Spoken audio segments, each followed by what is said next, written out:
Hello, I'm Christina, and we finally have a very beautiful day. You wouldn't know that a couple of nights ago when the sky began ripping apart. If you were only using your ears, that's what you would assume, followed by explosions of warlike caliber, but no war. Just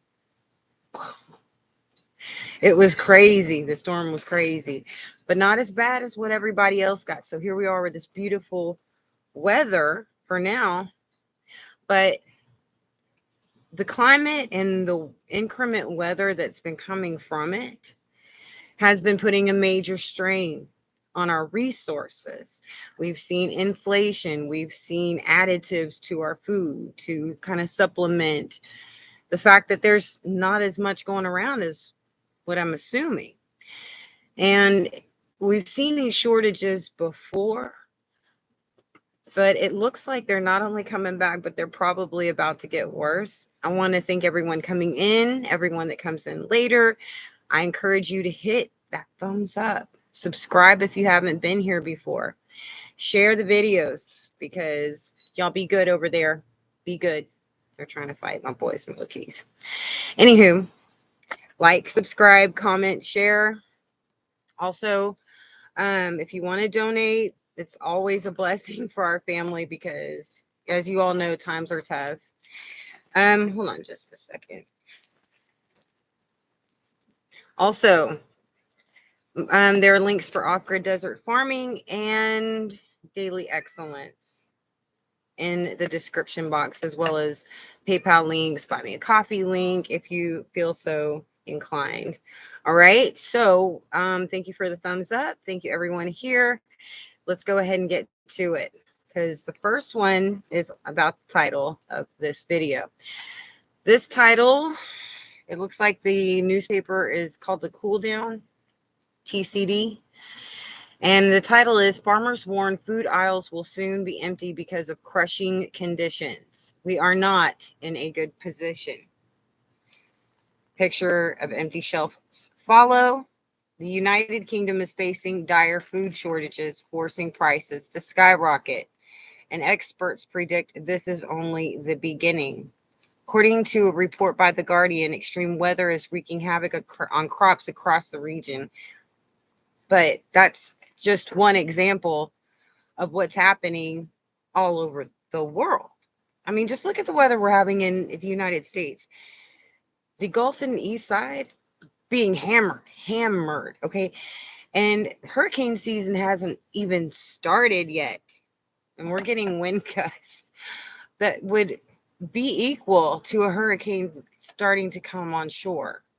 Seriously, the wind around here has been crazy. So when you hear about what's going on in England, put wherever you are in that same place, because I'm telling you it's happening everywhere for one reason or another. England experienced more rainfall during the past 18 months than it has over any 18-month period since record keeping began in 1836. Because the rain hasn't stopped, many farmers have been unable to get crops such as potatoes, carrots, and wheat into the ground. And you see, some people are getting too much rain, some people aren't getting any. Usually you get rain, but there will be pockets of dry weather for 2 or 3 weeks at a time to do the planting. That simply hasn't happened, Farmer Tom Allen Stevens told The Guardian. Farmers have also planted fewer potatoes, opting for less weather-dependent and financially secure crops. At the same time, many of the potatoes that have been planted are rotting in the ground. Why is it important? English farmers aren't alone. That's what it says. I told you, didn't I? People are struggling to grow crops worldwide of extreme weather. Dry weather in Brazil and heavy rain in Vietnam have farmers concerned about pepper production. Who could ever imagine a possible pepper production? I mean, shortage, a pepper shortage. Severe drought in Spain and record-breaking rain and snowfall in California have made it difficult for farmers. Now we're in Spain and California from Brazil and Vietnam. Made it difficult for farmers to cultivate olives for olive oil. El Nino and rising temperatures cut Peru's blueberry yield in half last year. Everyone's favorite drinks, coffee, beer, and wine, have all been impacted by extreme weather. Well, of course, they're made from like barley and rice and earthy things, right? Roots. According to an ABC News report, the strain on the agriculture industry will likely continue to cause food prices to soar, which is something I and others were telling you about 8 to 10 years ago, that the shortages were going to come, the food prices were going to skyrocket, we were going to have crop issues bad because of the weather. I know we talked about it on my channel at least 8 years ago. You could check back. Everybody was like, "Oh, that's not going to happen." That's just another thing. I knew what was coming. I knew what was coming. Everybody's like, "Oh, we'll be raptured before any of that starts happening." No, I disagreed. Everybody hated me, but I'm still right. I'm like, look, these are just the birth pains. They're just the birth pains. Anyway, but yeah, we are experiencing them. So we did talk about these food prices to soar, and they have. If these were just isolated events, farmers could more easily adapt. Bad growing seasons are nothing new. And right, you could get, if you had a problem in just one area, you could get it from another. Not so anymore. So they're not isolated events. The problem is that rising temperatures are directly linked to increasing amount of gases such as carbon dioxide and methane in the atmosphere. Since the start of the Industrial Revolution, humans have burned dirty energy sources such as coal, oil, and gas, and they cut down all our trees. Okay, they don't plant as much as they should. That would help. But anyway, since the start of the Industrial Revolutions, we've burned dirty energy, coal, oil, and gas, which release a significant amount of gases. Our climate is changing so drastically. But see, what they won't tell you is that it's not our fault. This is something that is naturally happening. If you think that news is crazy, wait till. But I'm going to go ahead and check the chat real quick and say hello to everybody. Hello, Carol and Adrian, Nancy, Daryl, Marie, Watchman, and I think I said hello to everybody. I'm just reading some of the comments. Watchman says Zechariah 5:5-7 is the story of the hell in a handbasket, but do people know it's laid on Babylonia, aka Babylon? Ooh, now that's interesting interpretation, Watchman. But I can't say the words.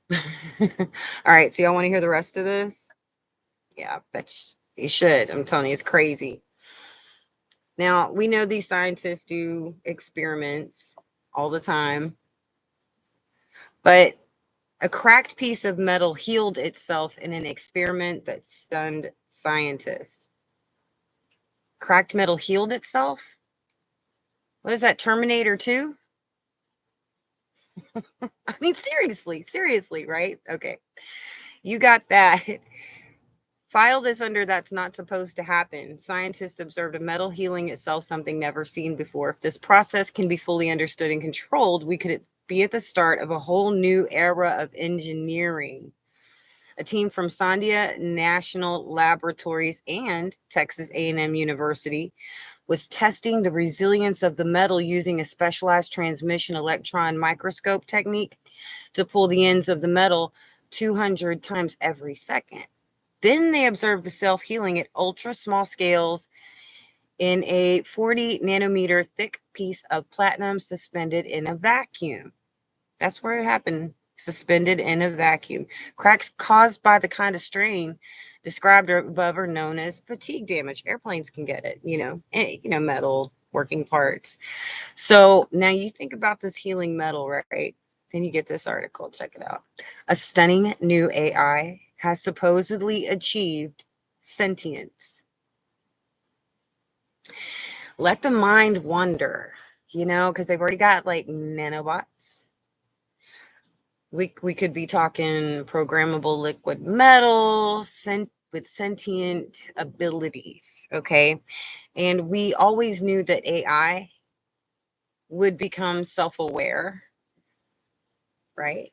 We knew that it would begin harboring a demonic spirit and that it wouldn't be based in any one location per se, because it's programmed into everything. If it's got internet, it can jump in. If it's got transmission, if it can transmit and receive, then it's corrupted. Okay.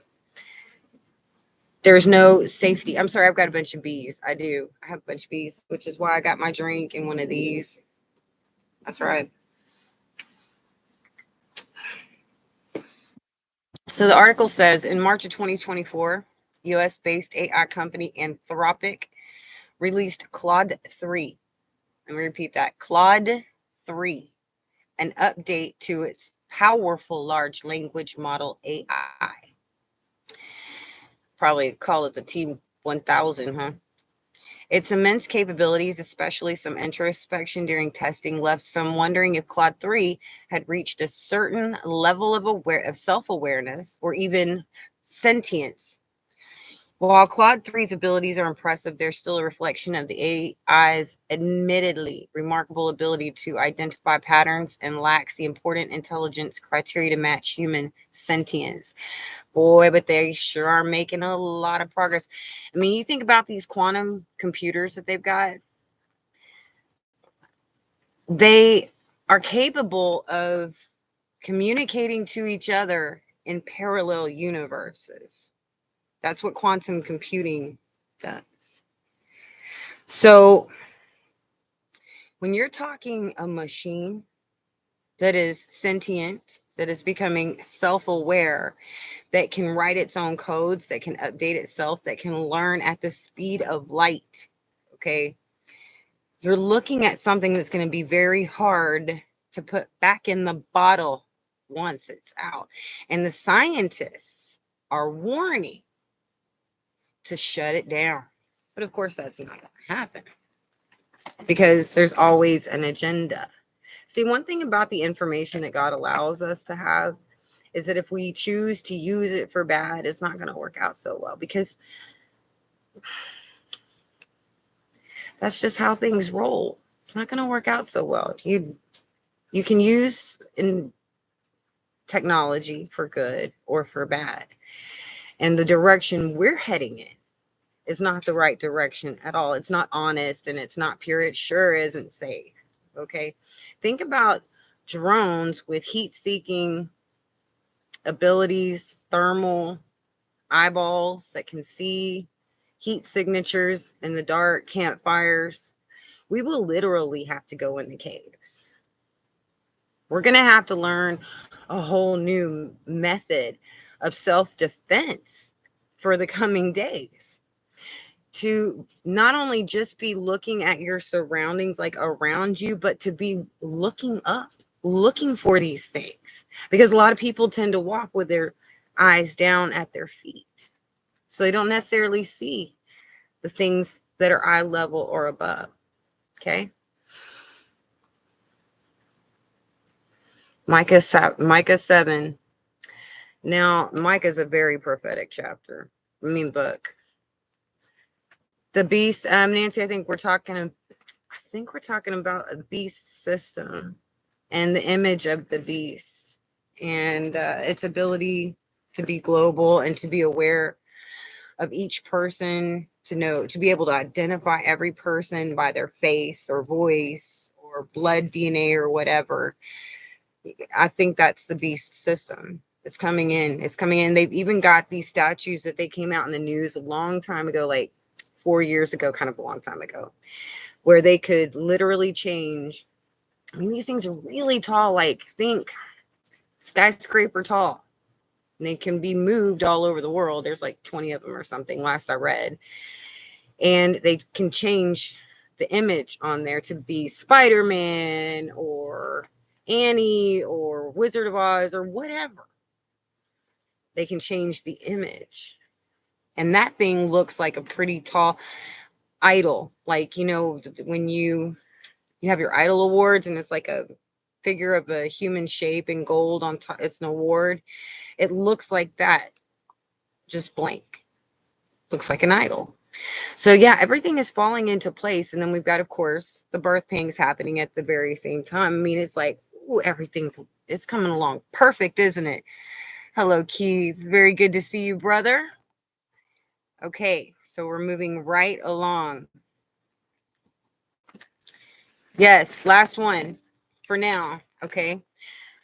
Because what I want to do is I want to have another one live in about an hour and a half about encounters with angels. So I want y'all to definitely, while we're talking about that, to feel free to let me know what your experiences have been. If you have, we'll reveal the poll results from earlier and everything. But this last article is about the weather this year that's coming up. It's called Scientists Raise Concerns About Ominous Warmth in the Atlantic Ocean, where the South Atlantic anomaly is too. It's like all we got problems in the Atlantic, but there's ominous warmth in the Atlantic Ocean and how this will impact hurricane season. It doesn't bode well.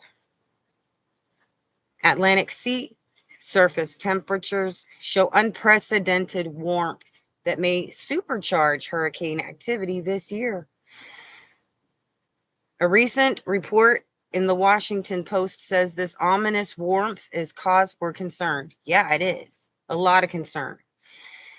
And the tip of the iceberg, trust me, is hurricane season. There's a lot more that comes with that. Okay. Atlantic sea surface temperatures showed unprecedented warmth. The heat from the Atlantic Ocean could help fuel another above average hurricane season. Warming oceans and El Nino are adding extra energy to the ocean waters. The Post noted that 7 of the past 8 hurricane seasons have been above average, and an expected shift to a La Nina pattern favors another active season. The early forecast outlook from most sources agrees that this year we'll see more tropical storms and hurricanes than average. Yay. Every April, forecasters from Colorado State University issue their forecast for the upcoming season. This year, they predicted the largest number of hurricanes ever year. Their forecast calls for 23 named, 11 hurricanes, and 5 major hurricanes. Count that. 5 major hurricanes. Have you seen what these tornadoes have been doing? Now the hurricanes are coming. Why is this a cause for concern? The United States was struck by a record number of billion-dollar weather disasters last 92.9 billion in damage. The Atlantic Basin saw the 4th most named storms in a year since 1950, with 20 tropical storms. One of those storms became Hurricane Idalia in late August, which made landfall near Keaton Beach, Florida, as a Category 3 storm with maximum sustained winds of 125 miles per hour. It had a devastating storm surge of 7 to 12 feet, rivaling the surge seen with the 1993 storm of the century. The storm took 12 lives and caused an estimated 3.6 billion in damage. Just one storm making landfall can bring catastrophic damage. Most forecasters agree the ingredients necessary for an active hurricane this season will be in place. Everything's coming together. Warm ocean water is one of the most important. The planet's average sea surface temperature reached an all-time record of 70.2 degrees Fahrenheit, and that's an average temp. A lot of them were higher. Okay. Regarding how the warm waters of the Atlantic will affect this year, Michael Lowry, a meteorologist, said, "This is such an extreme case that it doesn't bode well. What can be done to prepare? If you live in a part of the country vulnerable to hurricanes, now is the time to prepare for this year's hurricane season. Begin by finding the evacuation centers for your area. Hurricane Strong is a national hurricane resilience initiative whose partners include FEMA and NOAA. They have a guide available to download for family hurricane preparedness that includes tips on safety, preparedness, resilience, insurance, and how to help your community through service. Researchers have worked on ways to improve the ability to to predict the trajectory and wind speed of future storms, while companies have been working on ways to make homes better equipped to withstand hurricanes. I'll tell you, there's a climate model that I very much like. It's Sky. I haven't really seen any issues with it in the years I've been working with it since it came. I guess I discovered it like 3 years ago, but they're usually dead on. Sky, VENTUSKY, Sky. Okay. So, yep, solar batteries, checking on your neighbors, sandbags, watching mandatory evacuation calls. If you think they're going to evacuate, just go ahead and go, because I know from experience from it was Ike, I think it was. They had miles of traffic with people just running out of gas on the highway in the path of the hurricane. Okay, so that is something you'd want to leave early. You want to be able to know where everything is, your medicines, your pets. This is the stuff that's coming up. And because the world is going through birth pains and birth pains get worse, hold on to your saddles. All right. I want you all to know that I will be coming on here at 7 o'clock. I'll go ahead and program that in. And we're going to be talking encounters with angels. It should be really fun for all of you, especially for the times that we're living in and going to go through. You should know for a fact angels will be with us, helping us. All right. Hello, Diana. Okay. Well, angels are intimidating. You don't see an angel every day. So, like, the first thing you're going to be is just like, oh, you know. Yes, thank you. Hit that thumbs up. Everything helps. Comments, your sharings of the videos, especially if you think the information is important. I'm going to go ahead and let you go for now. I love you guys. God bless you. And I will talk to you in about an hour and a half ish. Bye.